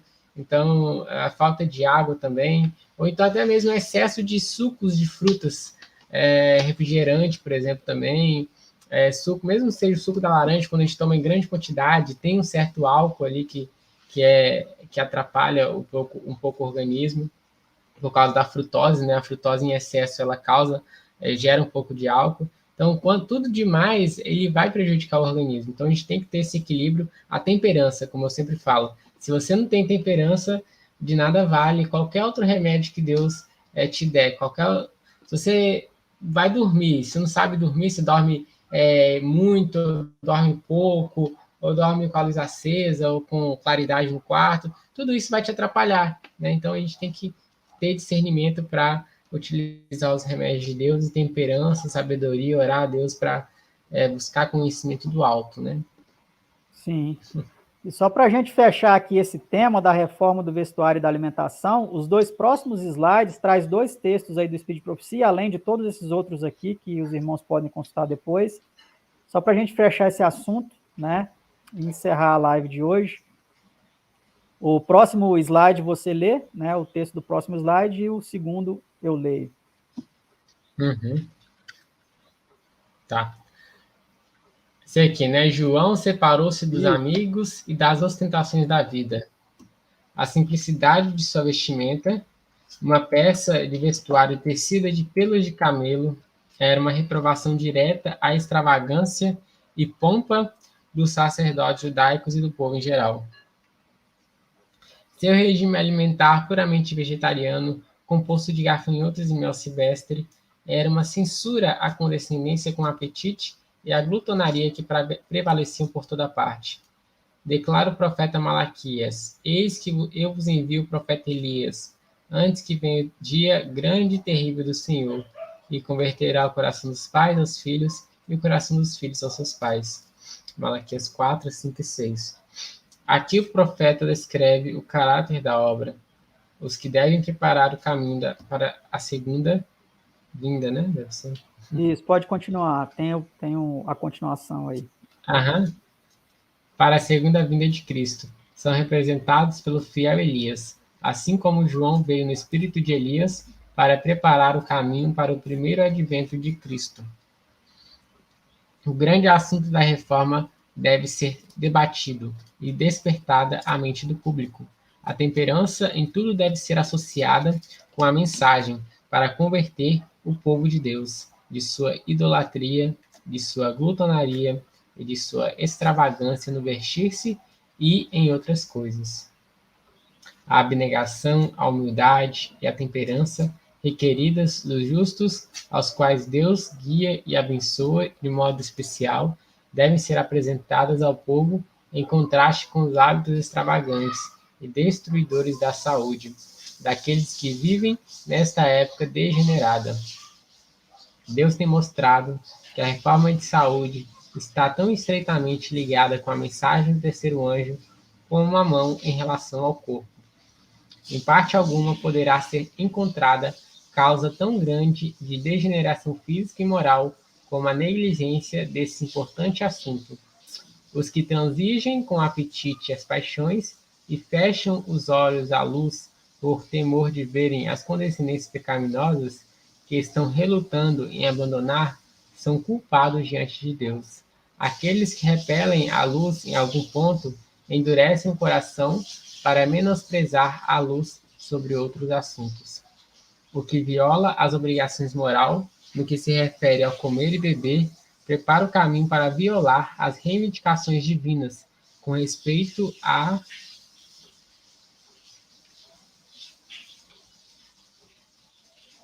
com respeito a interesses eternos. Isso. Com respeito a interesses eternos. Nosso corpo não é nossa propriedade. Deus exige que cuidemos da habitação que Ele nos confiou, a fim de que possamos apresentar-lhe o nosso corpo em sacrifício vivo, santo e agradável. Romanos 12, 1. Nosso corpo pertence àquele que o fez, e estamos no dever de tornar-nos inteligentes com relação aos melhores meios de preservá-lo da ruína.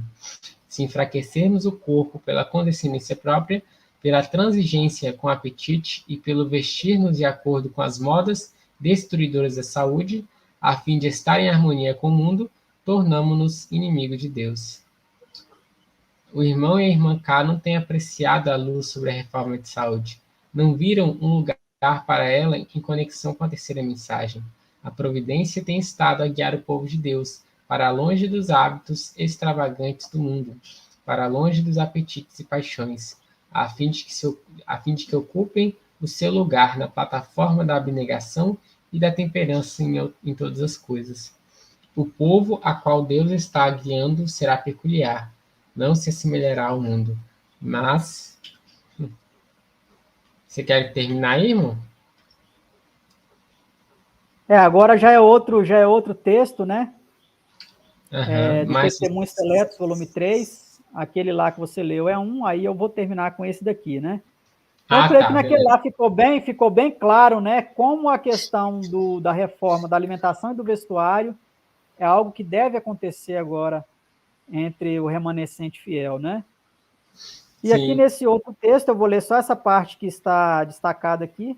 Estamos vivendo um tempo solene entre as cenas finais da história da Terra e o povo de Deus não está desperto. Devem eles despertar e fazer maior progresso na reforma de seus hábitos de vida, alimentação, vestuário, trabalho e repouso. Em tudo isso devem glorificar a Deus, estar preparados para dar combate ao nosso grande inimigo e desfrutar as preciosas vitórias reservadas por Deus para os que exercem a temperança em todas as coisas, enquanto se empenham por alcançar uma coroa incorruptível. Então, nós Amém. vemos aqui claramente que uma coisa está ligada à outra. Aqueles que se empenham por alcançar uma coroa corruptível, eles vão demonstrar um grande progresso nos seus hábitos de vida, de alimentação, vestuário, trabalho e repouso, como ela indica aqui, né? Então, que nós possamos estar nos empenhando nesses tópicos, né, evoluindo a cada dia. Aqueles que não ainda estão praticando, eu faço um apelo aqui que comece a praticar, orar a Deus para que, por meio de seu Espírito, ele venha incomodá-lo e mostrá-lo o que precisa ser reformado em sua vida, né? E assim ele o fará. Ele vai indicar, ele vai mostrar, e nós estaremos, então, nos preparando melhor, né, para aquele grande dia. E Amém. os próximos tópicos, né, que vão identificar aí o terceiro Elias, nós veremos na live do dia 10 de março, não é isso? Sim, sim, né? E o desenrolar aí dos eventos finais, né, onde, primeiramente, nós estamos mostrando só nessa introdução a comparação entre os dois Elias anteriores e agora o terceiro, mas depois veremos a sequência dos eventos finais propriamente ditos, né, em outras lives. Perfeito. Irmão, a Margarida, ela citou sobre a questão de, acho que alguém disse para ela da questão do que o dízimo, né, dá a Deus o que é de Deus, não é com relação ao dízimo, que o dízimo era só dos levitas. Isso é um assunto bem polêmico, entre aspas, né, no Sim, nosso meio, que alguns defendem que o dízimo não é mais para ser dado e tal. Ela citou já tem um tempinho, acho que faz quase uma hora que ela escreveu, mas eu não comentei para não interromper o assunto. Mas como a gente tá. já praticamente acabou, a gente pode marcar talvez algum dia, né, para comentar sobre isso Isso, também, conversar, que é um estudo sim, bem interessante, que infelizmente quem diz isso não, né, não crê também no escrito de Ellen White, né, e também faz a exatamente. interpretação um pouco errada da palavra de Deus, né, então... Eu costumo dizer para essas pessoas que no Novo Testamento os cristãos, eles foram infinitamente mais liberais do que no Antigo Testamento, porque quando no Antigo Verdade. Testamento se pedia apenas o dízimo, no Novo Testamento, aqueles que conhecem as Escrituras realmente, eles vão encontrar o quê? Que as pessoas vendiam as suas propriedades e entregavam tudo aonde? Aos pés dos apóstolos. E eles tinham Verdade. tudo em comum. Então, se a igreja hoje ela fizer isso, ela vender tudo que tem e viver em comunidade, um ajudando o outro, realmente nós estaremos aí, então, demonstrando que o Espírito de Deus ele desceu sobre nós. Agora, quando nós ficarmos com essa questão, mas no Novo Testamento não tem dízimo e tal, eu costumo dizer que é infinitamente maior do que dízimo. Eles doavam tudo. Tanto que Ananias e Safira morreram por quê? Eles prometeram que iam dar e não deram. E o que aconteceu com eles? Eles mentiram, né, com o Espírito Santo Eles e morreram. mentiram. Exatamente, eles mentiram. Então, Né? assim, essa questão eu vejo que é um pouco, às vezes, se a gente não tem o dízimo como algo, o mínimo que poderia ser dado, a gente se torna egoísta. Imagina, esse mês eu não, acho que não vou dar, não, eu vou reter, né? Esse mês eu vou ficar, que eu estou precisando aqui e tal. Então, se a gente não tem como obrigação, a gente se torna naturalmente mais egoísta muitas vezes. Então, enfim, Sim, tem vários pontos a ser abordados sobre isso, né? sim. É um assunto amplo, né? Em uma outra oportunidade a gente pode passar com mais propriedade, não é o tema dessa apresentação, né? Então, numa outra oportunidade, poderemos abordar esse assunto aí também. Perfeito. E aí ela citou também, cadê? Gostaria que houvesse estudos todas as sextas-feiras. Infelizmente, sobre esse assunto, a gente não vai conseguir no momento, né? Por causa que a escala já tem pessoas. Mas a gente, 10 de março, a gente vai estar voltando nesse mesmo assunto. E nesses próximos sextas vai ter assuntos diversos, né? Sobre enfim, vários temas, né? Cada pregador traz sobre um tema, mas são todos Sim, temas muito bons e muito importantes. Acho que é isso. Tá. Então podemos encerrar, meu irmão. Você tem mais algum comentário para podemos. finalizar? Não, não, por agora é só isso mesmo. Perfeito, então. Vamos nos ajoelhar, então, para agradecermos a Deus, encerrarmos aqui, para Deus fixar esse conhecimento em nossos corações. Pode orar, meu irmão. Pai Santo, Deus amado, nós somos gratos a Ti, Senhor, por nos conceder a oportunidade de apresentarmos e estudarmos este assunto.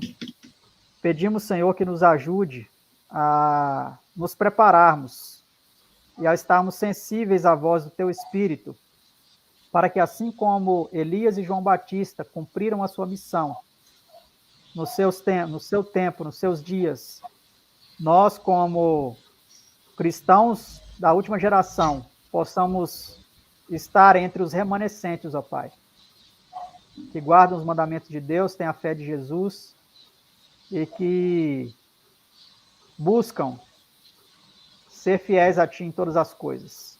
Nos perdoe, Senhor, Amém. naquilo que falhamos e nos ajude a viver conforme a Tua vontade. São bênçãos que te suplicamos, agradecidos em nome do Seu amado Filho Jesus. Amém. Amém. Amém, sim. Amém. Muito obrigado, meus irmãos, pela companhia até agora. Nós temos 14 pessoas assistindo ao vivo, muito bom. Deus abençoe a cada um de vocês. Compartilhem aí para que mais pessoas entendam o tempo que estamos vivendo, o tempo de pregar, de repreender o pecado pelo nome, chamar o pecado pelo nome, chamar os pecadores ao arrependimento, que nós mesmos possamos chamar o nosso próprio pecado pelo nome, primeiramente, né, e nos arrependermos verdadeiramente para que possamos também até esse chamado, né, do terceiro Elias, então possamos ser esse terceiro Elias, né, como um povo aí, possamos estar firmes para a breve volta do nosso Senhor Jesus. Amém, Amém. meus irmãos?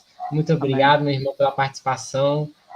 Mais uma vez, muito obrigado a todos que estiveram conosco até aqui. Que Deus abençoe a cada um de vocês e tenha um ótimo sábado na companhia de Jesus.